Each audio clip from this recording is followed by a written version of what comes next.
Bonjour à tous, dans cette vidéo, qui est la deuxième sur trois concernant cette série, nous allons nous attarder plus en détail sur le fonctionnement et l'utilisation de l'outil numérique MyMaps. Cette vidéo a pour but de vous montrer comment installer et utiliser l'application Google Maps en incluant le calque des points d'eau d'incendie du Puy-de-Dôme. Pour la majorité des téléphones, Google Maps est une application native.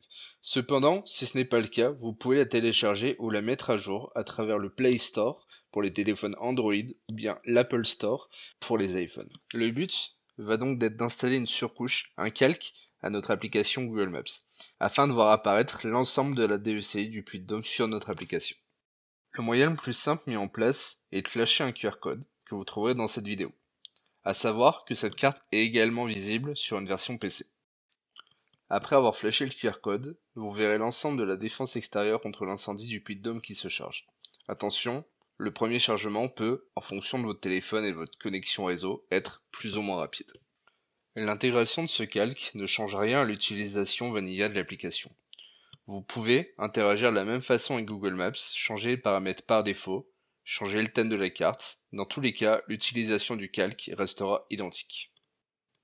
Concernant la légende, les ronds bleus sont les hydrants disponibles, et à l'inverse, les ronds rouges sont les hydrants indisponibles. À côté de certains hydrants, un chiffre apparaît. Il s'agit du débit en mètres cubes heure que peut fournir le PUI en question.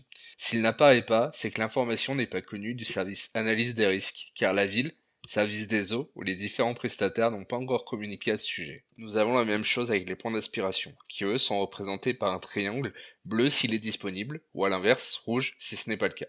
Attention, cette fois-ci le chiffre à côté du point d'eau en question représente le volume total. Ici par exemple pour des points d'aspiration de 240 m3 et de 120 m3.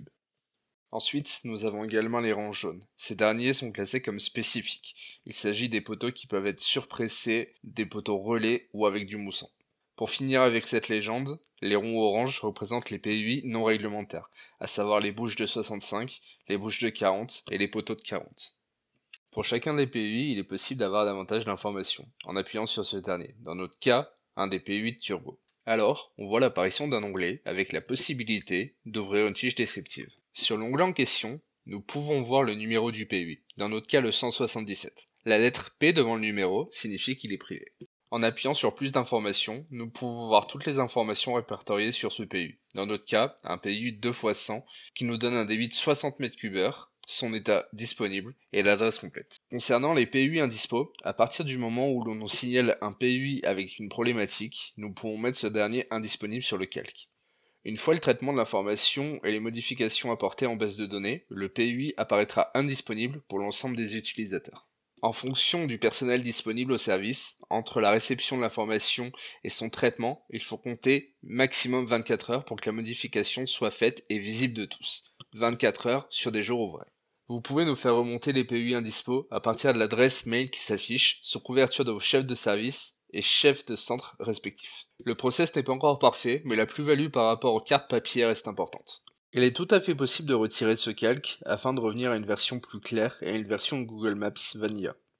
Pour ce faire, il faut se rendre dans les calques de l'application, DEC du Puy-de-Dôme, cliquer dessus, on peut alors voir que l'ensemble des PUI disparaît. Pour à nouveau recharger la carte, vous pouvez soit rescanner le QR code, soit vous rendre dans l'onglet Enregistrer, Carte et DEC du Puy-de-Dôme. Prenons un exemple concret d'utilisation. Admettons que nous partons d'intervention au CHU, cette fois pour un feu, ce qu'on ne leur souhaite pas. Grâce à l'outil, nous allons pouvoir voir l'ensemble des PUI sur le site et autour du site. Attention tout de même, le calque ne s'affiche pas après avoir lancé la navigation. Règle de sécurité mise en place par Google. Cependant, il est possible de voir les PUI environnants avant et après avoir lancé le mode navigation. Voilà comment et pourquoi cet outil a été développé initialement. Dans la dernière vidéo, nous verrons comment vous pouvez nous faire remonter les informations, retours, dysfonctionnements concernant l'application.